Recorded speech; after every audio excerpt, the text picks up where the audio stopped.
Hello friends, welcome back to Palm Leaf Treasures. In our last video we have seen the chapter the country or the land. So we have covered 3 Kurals from that particular chapter. So as you already know, every chapter in the Thirukkural consists of 10 Kurals. So in this video is going to be the part 2 of it, and we are going to see 3 more Kurals in this chapter, and the remaining 4 Kurals will be covered in my next video. So this 3 Kural will be discussing about what is the qualities for a country to be a safer country. That should be the topic for today. Alright, so without wait, let's check it out. So the 4th Kural from this chapter starts with Urubasiyum Ova Piniyum Serupagayum Sera Diyalvadu Nadu, which is getting translated as, that is a land whose peaceful annals know nor famine fears, nor wasting plague, nor ravage of the foe. So the commentary starts like, a kingdom is that which continues to be free from excessive starvation, irremediable epidemics and destructive foes. Alright friends, Thiruvalluvar discuss about 3 points in this Kural. So the first point is excessive starvation. He actually mentioned about the people who are in hunger, or in other words we can say homeless people who don't have a proper food. So hunger, which is one of the worst disease in this world, every people should get their own food. Whenever personally I go outside and see homeless people sitting and begging for money, I used to give some 5 or 10 bucks for them, which may be helpful for them to get their food. But this is not the right way of supporting those people. Like it's actually one of the obvious goal for the government to take care of the beggars or the people who are in hunger. They have to arrange them a proper employment and need to ensure a proper shelter and food for those kind of people, which is a vital thing for a government to take care. So what is the second point Thirukkural talks about in this Kural is irremediable epidemics. Can also say it as uncurable disease, right? So recently we have seen the COVID-19 pandemic, due to which a lot of countries struggled a lot, which actually ruined a lot of people's life. A lot of people died because of that, and many people lost their wealth. I would say even many countries lost their wealth. Not even the people, but also the government lost its wealth because of COVID-19 pandemic, which is one of the recent and the worst ever pandemic we have seen in this generation. So that is one of the example, and a particular government should be capable of handling such life-threatening issues or uncurable diseases or epidemics. What is the third point, friends? So he says destructive force. Destructive foes, can say it as harmful enemies. So a country who is capable of intruding into the enemy's country and able to kill the soldiers of the enemy country is one of the example. Or say for example, if they have a massive dam or reservoir, and if they are going to explode that reservoir, affecting their natural wealth, is also a destruction. Whatever kind of destruction the enemy can do for a country. So he speaks about that particular external forces or outside countries or enemy countries especially, who are very harmful for their country. So particular country should be free from these kind of threats. That's what Thirukkural says in his third point. So just a recap, excessive starvation is the first point he speaks, and irremediable epidemics and destructive force, harmful enemies. These are the 3 points Thiruvalluvar mentions, like a particular country should be free from these 3 issues to be a safer country, friends. Alright, let's see what he speaks about in his next Kural. Palkuzhuvum paal seyyum utpagayum வேந்தலைக்கும் கொல்குறும்பும் இல்லது நாடு. From factions free and desolating civil strife and band of lurking murderers that king afflict, that is the land. The commentary starts like a kingdom is that which is without various irregular associations, destructive internal enemies, and murderers, savages who sometimes harasses the sovereign.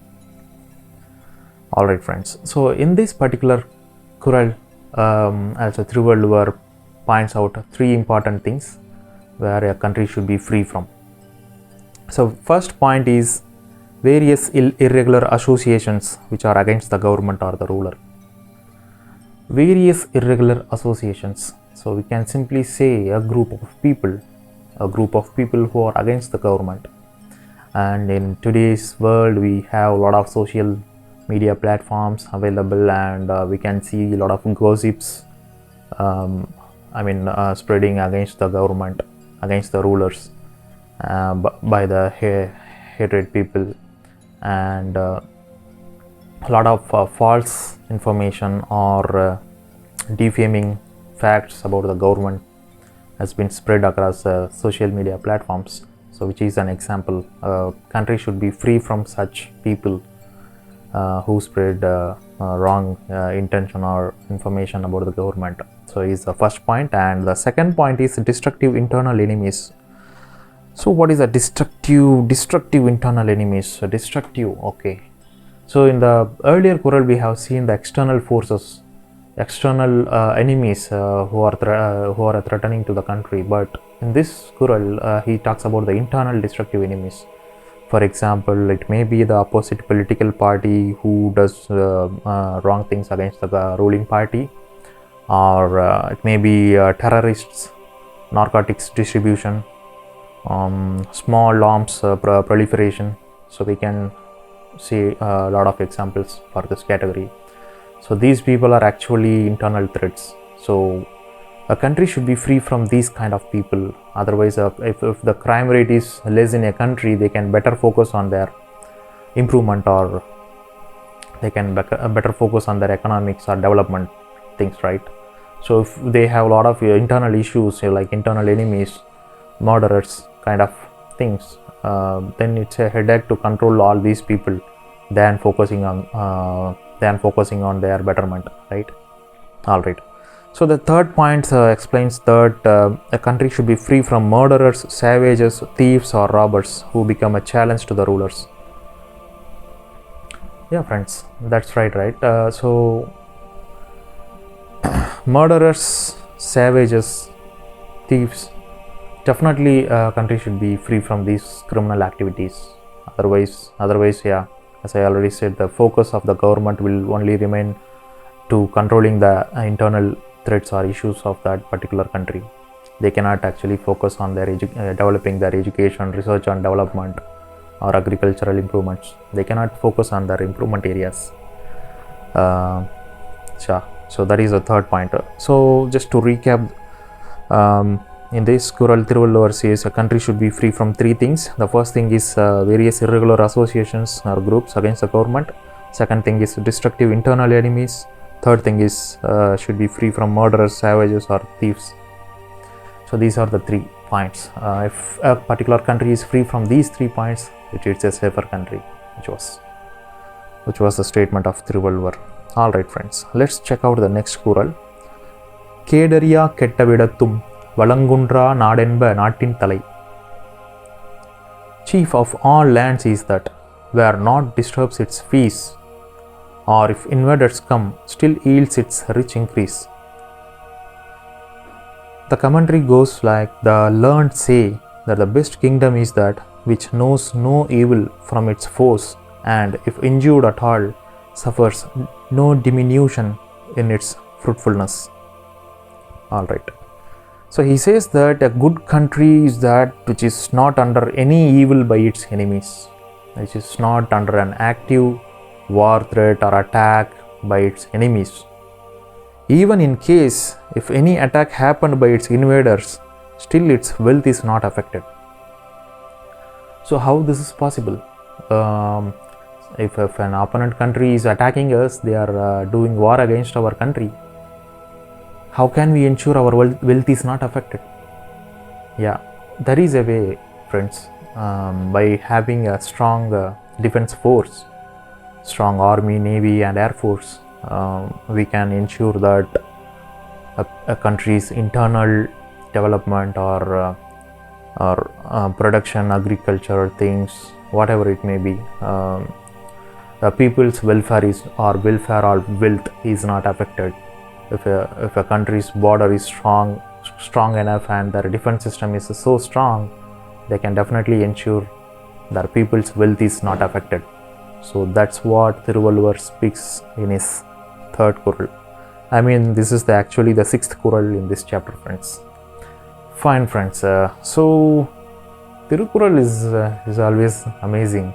A lot of people praised Thirukkural a lot. That's why it's called as common Bible for this world, right? So that's the speciality of Thirukkural. Whenever we read Kural, we used to amaze. He will be mentioning a lot of amazing facts. Like, it's a kind of knowledge treasure, right?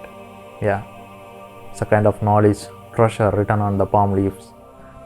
Alright, friends, we will check out the other 4 Kurals in my upcoming video from this chapter, the Kural number 1, 2 and 3, which was covered in my previous video. I will add the link in the description. Please check out that video as well, and I will meet you in my next video, friends. Thank you. Take care. Bye.